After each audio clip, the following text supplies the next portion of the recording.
former Governor of Ekiti State, Right Honorable Tunji Odeyemi, has urged Nigerians to resist attempts to turn Nigeria into a one-party state. The chieftain of the People's Democratic Party, PDP, accused the ruling All Progressives Congress of doing everything possible to weaken the opposition. Speaking with journalists on the occasion of his 66th birth anniversary, Odeyemi warned of the dire consequences and imminent threats, saying that such an anti-democratic agenda may collapse democracy. According to him, a one-party state possesses a serious threat to the advancement of democracy and the socio-political development of any nation. I think there is a deliberate agenda by the All Progressives Congress, APC-led government, headed by President Bola Tinubu, to turn Nigeria into a one-party state. To me, this is a dangerous trend, and it will not all go well for our failed democracy. No nation can prosper without a vibrant opposition, he said. Do you agree with Odeyemi that this country, Nigeria, is actually practicing a one-party, Nigeria is turning into a one-party state, as he has stated? Well, something must have led to him holding that position. Well, there have been certain allegations and criticism over this. As I said, a man does not just wake up and begin to make statements that he's not sure of, unless, of course, that man has lost his sanity. Considering the fact that there's been this alleged situation that the APC and the PDP have meetings together, and then the APC is funding the PDP party, that kind of statement. I think the former governor of Ekiti State has actually made a very valid observation, and some of us have equally, see the way things are going, and is a pointer to, what he has just stated. A situation where the ruling party has demonstrated strongly its disaffection towards opposition. I have said that this particular administration has zero tolerance to opposition and opposition figures. That's on the one side. On the flip side of things, we've seen where opposition party members are cowed, are molested, are intimidated. Some of them to the extent that they have seen that if they continue to remain in the opposition, their voices will not be heard. That is why you see this barrage of people defecting to the ruling party. And as if that is not enough, some of the elections that have been conducted in this administration, you have seen that can I cut you short? So what could be the reason for this defection? That's what I'm saying, that when you are, politicians most times are only interested in that platform that will give them the opportunity to shine. And if some of these, self-serving, politicians hold such an opinion, they see that the only way that I can have some level of recognition and opportunity is to go to this party that has categorically demonstrated that they don't want this other one to exist. Look at even what is going on currently in the biggest opposition party, which is the PDP, where you see some, elements within the PDP hobnobbing with the APC government in power. And they're not just doing that, from some certain display and manifestations, you could see that there is a grand ploy to destroy the PDP. I'm not going to categorically mention any names here, but I'm sure Nigerians are very much aware of what is currently going on in the PDP.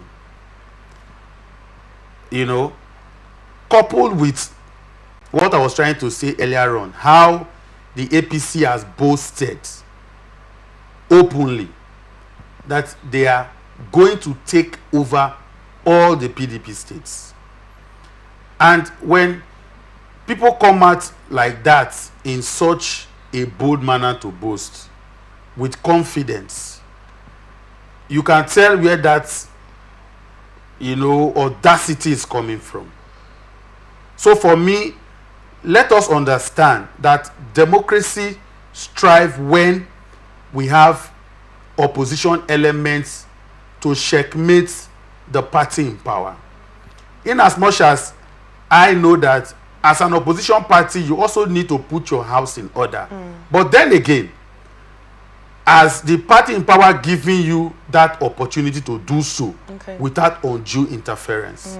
These are the issues. So I think it's now an opportunity for the government in power and the party in power to see how they can retrace their steps. We cannot afford to relegate this country to the days of dictatorship, the era of dictatorship, because that is the only way one party system manifests. The moment you don't have opposition figures or party to put the government in power on its toes, it gives rise to dictatorship and authoritarianism.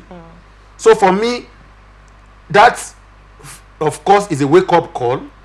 Let us not destroy this democracy that we fight so hard to achieve. Okay, you've talked about democracy in 1999.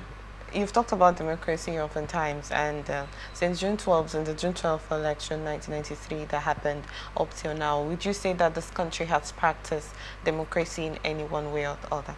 No, we have had what I would term a quasi-democratic system. Why I call it quasi? Because we have not fully attained that full democratic tenets. If we truly practice democracy in this country, coming from 1999, where this democratic era was bettered till date, we are not making progress in advancing the ethos of what and how democracy should be practiced. Democracy allows for free speech. Of course, every freedom has its own limitation. Yes. But it's only in this country that when you come out to criticize government policies, you will be seen as an enemy of the state. You'll be arrested, charged, and tried for treason. All these are recipes of how a dictatorial and totalitarian government is run. These are what we are trying to prevent. So for me, let us not kill what we fought so hard. Nobody wants to go back to the days of dictatorship. Talking about those military era. It mustn't be when somebody wearing a khaki takes over government that you say it's a dictatorial government. If we have a civilian in government that acts and operates like a military dictator, that alone is everything falls short of a democratic system of government. That is why I think the former governor of Ekiti State is saying that let us not begin to act like this.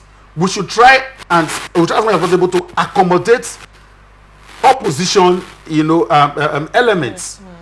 Otherwise, we will not be able to, practice true democracy. Yes. It is not enough to say, we've gone to the polls, we elect our leaders. We should also give room for people to criticize, for people to ventilate, for opposition party to equally grow and have the opportunity, to be part of government in the way and manner that an opposition party is meant to be part of government. Thank you. If you want to kill opposition because you've had the opportunity to occupy that apex, level of governance, talking about the executive arm at the presidential level, because you have had the opportunity, you want to kill opposition, then we will not be making progress. Nigeria is a democratic state. Nigeria is a federal system of government. Let us not begin to operate like we are, you know, doing something that is a complete far cry from what democracy should be like. That is what the gentleman is talking about. And for me, what he has said is spot on. The government in power should listen to those kind of voices and do something about it. Thank you so much, Indes Mufasa.